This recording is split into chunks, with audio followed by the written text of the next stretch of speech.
Welcome back to Ozarks Tonight. We know efforts to stop the spread of the coronavirus has impacted the local, national, and global economies. But for some hyper-local businesses, there is some good news. They have actually seen an increase in sales. And that's because people are avoiding going to big stores or going too far away from home.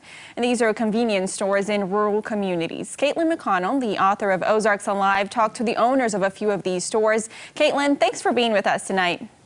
Oh, thank you for having me. So I thought this was really interesting, and I really enjoyed reading this last blog post on Ozarks Alive about these rural stores. The good news for these small businesses is that they are seeing more traffic, more people coming in because they are avoiding going to the city or going to big stores. Tell me about what you heard from them when you talked to them about that. Yeah, so it was a really neat experience to drive around to several of these stores. I went out on Saturday and just kind of did this big loop from Springfield out to several different ones. And, these stores are pretty rare nowadays. There are still some communities that have them, but, in a lot of cases, they've kind of been switched over into a place that you might go get a snack or you might get a bottle of pop or something like that, rather than staple grocery items, because people have gotten used to driving elsewhere and they like being able to have a massive variety of items to choose from. But now, they're wanting to stay closer to home for a variety of reasons. Whether it's health issues or just not wanting to get out, that's what one storekeeper said, was that people just don't want to go places right now. And whatever the reason, they're seeing kind of a surge in people who are coming back to them for groceries, which, I kind of wondered if that was the case, which was why I set off on this expedition to begin with. But it really was kind of heartwarming in a sense, because, this is what the role of the rural stores used to play years ago. And it's nice to see that kind of making a revival. You talked to Lisa Jennings in Prodom, and she had a shirt on, the photo that you have of her, that says "I'm essential." Love that shirt, and just her energy. And she was telling you how she was able to even keep all of her employees. Tell me a little bit more about her. The business there is really neat. It's been through several generations of her family, and so it's been something that they're really invested in and has been part of the community for a long time. And it is really interesting when you walk through a lot of these stores, but since we're talking about them specifically, you just see a lot of the same food stuff you would buy at a bigger store. Of course, when they have cake mixes, they have a couple of different varieties, not 10, so you don't have that sort of massive quantities, but you still can buy a lot of the things that you would need on a daily basis. And one of the things that's really unique about that particular store, and actually is in the case one of the other stores I wrote about as well, but is that it still has a post office in it. And so you are able to go and do your shopping and do all of your postal needs at the same place.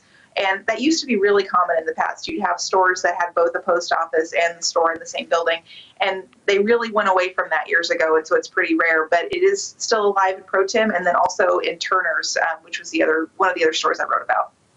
What are some challenges that these business owners have encountered right now? I know one example, I believe it was Lisa who told you that people would come in and ask, when are you going to the city or when are you going to the store to buy certain items?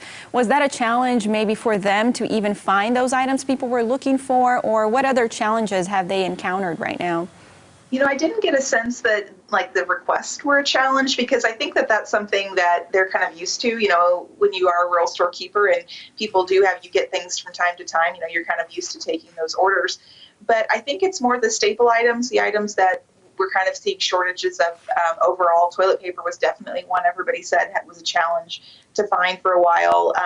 One of the storekeepers makes pizzas, and she said for a while she went to the store and there was a limit on how much cheese she could buy. And so, that sounds maybe trivial to some places if you have lots of pizza places, but out in this community, that's like the only place to buy takeout. And so it was a hardship, if somebody wasn't able to buy what they wanted to get. And so those were some things, the eggs were a problem, cleaners were a problem. So I think the things that we're kind of seeing in larger areas are also a challenge for them, because they primarily source those things from Springfield and other larger cities. I really liked also one of the store owners you talked to. They are near Highway 60, and they said ice cream sales have been good too because people seem more stressed out. But they are seeing less traffic coming in from Highway 60, but ice cream sales are doing well. Those are very neat details, things we don't think about. So thanks for bringing those stories to us that we otherwise wouldn't have known. We just hear about how this is impacting businesses negatively. So it's good to hear those positive stories. Did you know any of these stores before writing this article, or did you just visit them exploring this Saturday when you went out to write about them? Well, actually, I have been to all of them before. That's kind of my thing when I'm out and about trying to find quaint places to stop in at. And so I'd shopped at all of them before. Pro Tem and Cedar Creek, people read the story. Those ones I had never written about before. The other ones, mostly, though, I had written about in some capacity or had some interactions before. Now, one of the unique details I found is that someone you talked to, I believe this was Jill Elsie Stoner, and she said the things that makes us unique get lost in the transition, which she meant that now people can't come in and sit down and eat, which was something unique to her business, and now people can just buy food and take out and take it home. Tell me a little bit more about that and how things have changed for her. Well, I think that's kind of it's special in Jill's case because they do a pretty significant business where people eat in the store, and they've got an area to do that. But I think it kind of translates to the other businesses as well, because, for a rural store to have survived this long, it definitely has a sense of community around it in one way or another. And so a lot of their, so to speak, brand, I guess, is about being part of this group of people and being relevant to that group of community. And when you have to go into a store and get out as quick as possible, that is difficult to continue that sense in the world we're in right now, where you don't want that human contact and you want to try to avoid that.